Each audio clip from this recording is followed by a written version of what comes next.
Hey guys, me again. So we're sitting here in front of the fuel cell. I got this one cover off because I finally got the new level sensor in, fuel level sensor for this side, because there's one for each side. There's one with the pump and there's one on this side with, I don't know if it's like some sort of check valve or pressure valve or something down in here, but I'm gonna have to set it in there at some point, and I'll have to figure out how I'm gonna get that thing to stick on the bottom too. I honestly don't want to use self taps on this, because if I go through the bottom of the tank, that's just gonna be another place for this to leak. And if it's gonna leak anywhere, I would prefer that the last place to do that is on the bottom of the tank, because then all the gas has the potential to leak out, and I don't want that. So gonna get that done. I got some 1/2 inch line for this.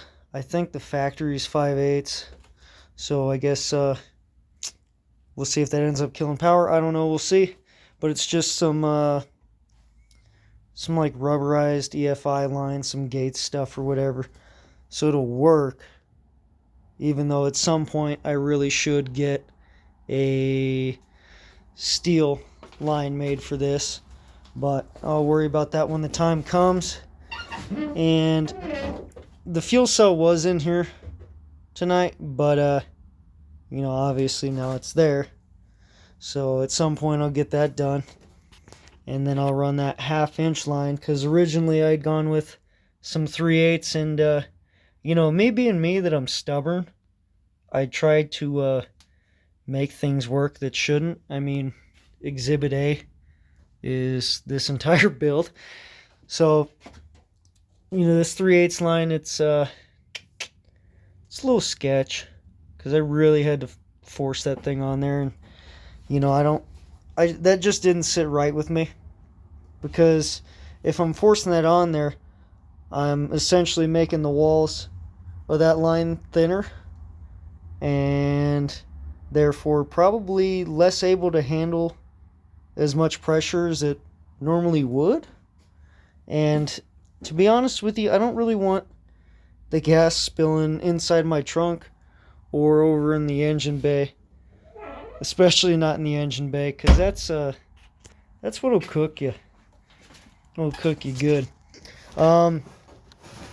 Most of the harness is pretty much done. It's just tiny little bits, like there's something I gotta wire up to the ignition, and do some like switches for my blower motor and everything inside of here. The dash is back in, so, but the steering column's out. Obviously, it would have been a pain in the rear to do all that with the steering column in there.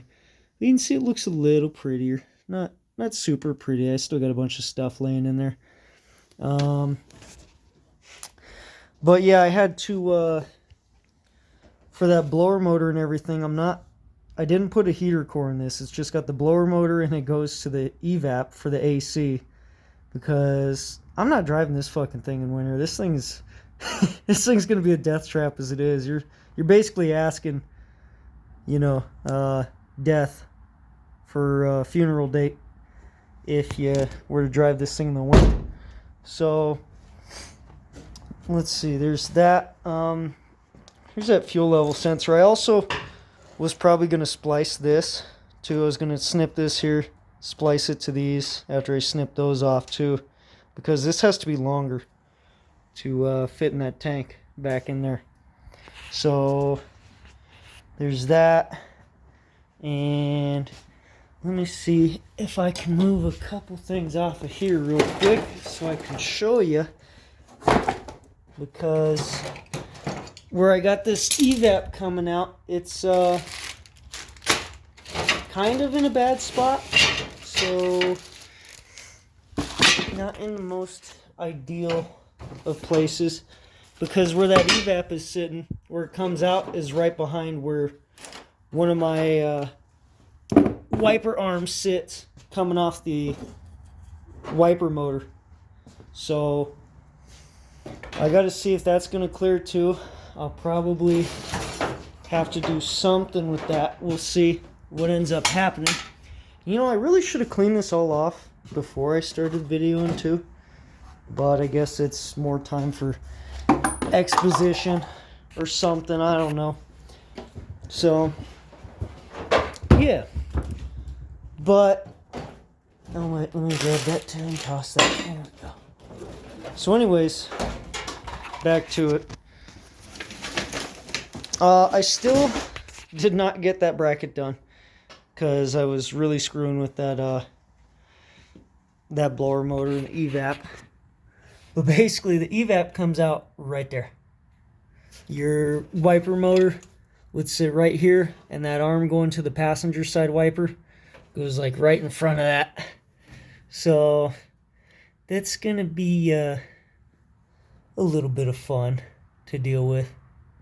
So we'll see how that ends up going. But you know, I'm just glad I got that sitting there because that thing was kicking my butt, dude. So next I'll have to you know, I'll still have to, just like last time, I still got to worry about all the lines for everything. I haven't touched the oil cooler lines, haven't made the bracket for that.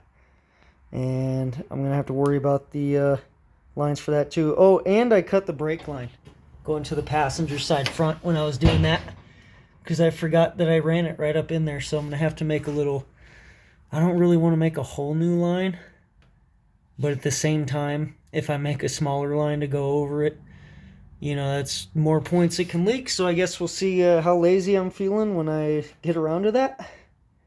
But yeah, so I don't know, we'll see what happens. And that little tube nut still sitting there that I said I'd get in the last video. It's still sitting there.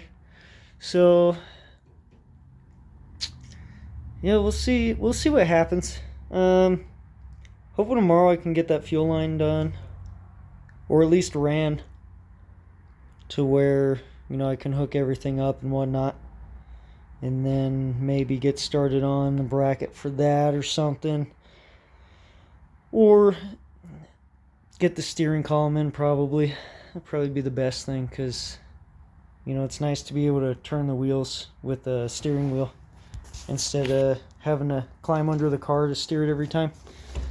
So we'll see what happens. Also, for the shifter, I wanted to keep it on the column, but after getting my rear handed to me for so long by this dash, I don't know if I want to. I might just end up doing the lazy way and putting it on the tranny tunnel for the shifter. But we'll see. We'll see what I end up doing, because it would have to come out like right in here, right in that area over there. And that would mean that this would have to, the whole dash would have to come in and out a gazillion more times. And the steering column would have to come in and out a gazillion more times. And, you know, I'm kind of like, you know, I'm just ready to drive this thing, man. You know, I know it's still going to be a minute, but, you know, I miss this car. This thing was my first car, you know, before I started the project on it. You know, it used to be my my daily. So there's a lot of sentimental value for me in this old pile of junk. Even if it is a pile of junk and only worth $200, you know, I love this thing. So, you know, we'll see what I end up getting done and all that, but hopefully I'll have something better to show you guys next time. Maybe getting some power on this thing at least, and start checking some of the electrical stuff, making sure it works. I think it's still going to be a minute before I actually start it though, because I'm probably going to want to take the whole supercharger off and check the whole intake, everything else, and all the runners going down to the intake valves, because this plastic I kept over this for the longest time, you know, it had seen better days, and you can see there's multiple layers to it because it kept getting ripped and torn and everything else. And I want to be sure that before I so much as even turn the engine over that I get all that crap out of there. Because, you know, I mean, if it was like the old 3.3 liter out of this car originally, forget that thing. You know, I don't care if that thing gets metal shavings in it, fucking, you know, all kinds of shit. It's like it's a $200 engine. You know, this thing on the other hand, I don't really want to have to buy another one if I don't have to.